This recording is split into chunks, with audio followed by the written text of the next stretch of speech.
Hello again. Today's recipe is easy homemade oven yogurt. You need a few things for this. They're out on the counter. I've already poured out the milk. The volume of milk you will need is specific. Get a 4-liter or 1-gallon jug. They're pretty close. If you can get a 4-liter, it's better. 4-liter, and pour out 3 cups. So you will need 3.25 liters of milk in a large pan. You need a candy thermometer. You'll need 2 cups of instant skim milk powder, a wooden spoon. You'll need a whisk, a mixing bowl, and in the mixing bowl I have got 1.5 cups of plain yogurt. This will serve as the starter culture. It's important that the yogurt is not flavored, ideally has no sugar, and make sure it has active cultures. I always get a probiotic yogurt to make the best yogurt that I can. You will also need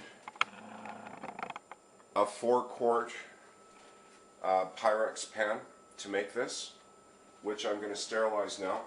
I have a kettle of hot water. It's very important when you make yogurt that all of your instruments are very, very clean.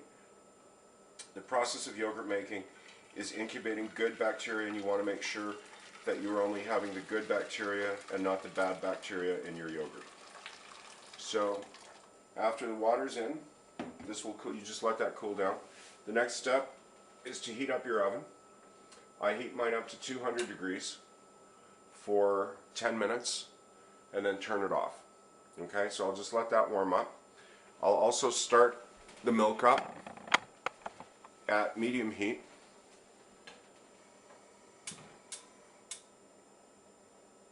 And I will be stirring it with the wooden spoon fairly constantly to make sure the bottom does not burn. You don't want to heat up the milk too fast because you don't want it to burn or stick to the bottom. The endpoint temperature that it needs to reach is 185 degrees Fahrenheit. So I'll heat up the milk and I'll come back then. Okay, it's been nearly half an hour. There's a few degrees left, about 5 degrees, so around 180 right now. The water is nearly cool, it's just warm right now. The yogurt, I gave it a quick stir, the whey started to separate. So I've got my 1.5 cups of yogurt here ready.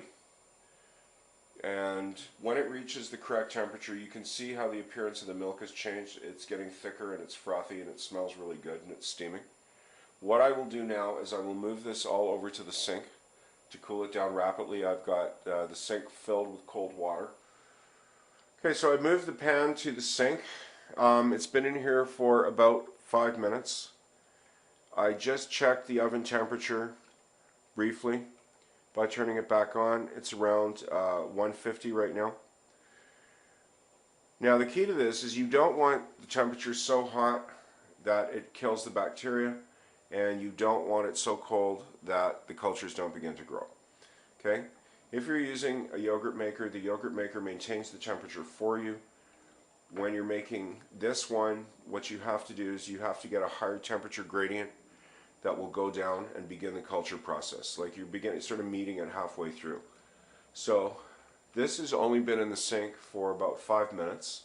Temperature has already dropped to around 135. What I'm going to do is I'll give this about a minute or two with continuous stirring because I want to make sure that the readings are accurate. When it gets to 125, I will move it back to the stove. Okay, I've got the yogurt back on the stove, or the milk actually. It's at 125. This will come out right now. The spoon comes out. Now we switch to the whisk. So what you do is you whisk in the skim milk powder.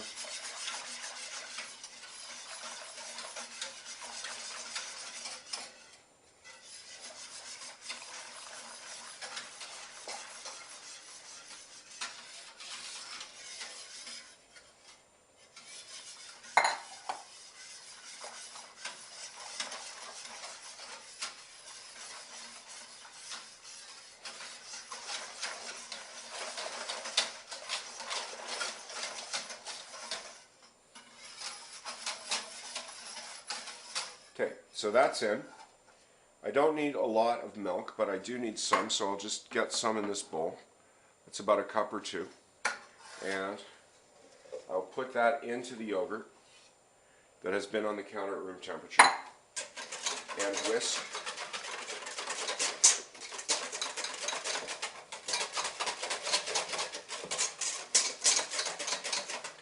Whisk that in. The reason you want to do this is to get the culture started at the beginning and to also reduce lumps in the finished product. Pour that back in.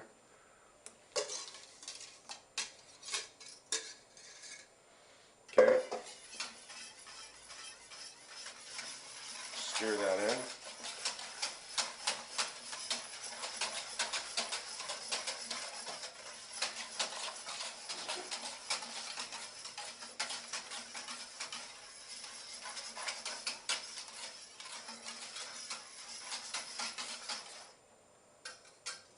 Now, I do recommend, usually I would just pour this, I do recommend that you get a ladle, so I'll go get one.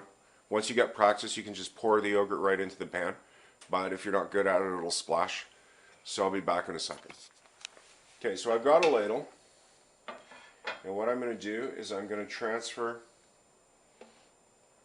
a few ladles full of milk to the pan. If you wanted to, you could do the entire thing this way.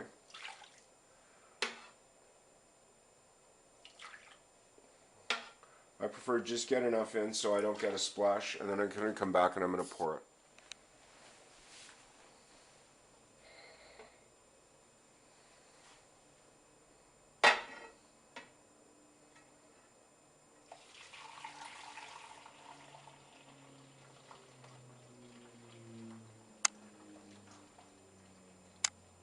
Now this is where I was going to say that if you did get a gallon of milk, 1 quart is 1.14 liters, and I would be very careful about pouring this at the end, because if you're using a 4-quart pan with the additions, you may have a bit more and it will splash over.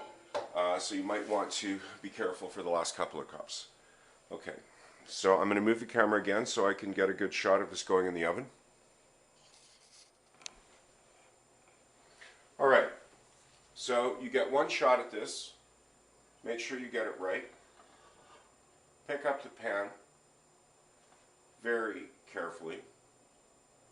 Do this very slowly. If you begin to rock or the pan begins to rock, just stop. Okay, you are going to put it on the rack. Let it sit for a second.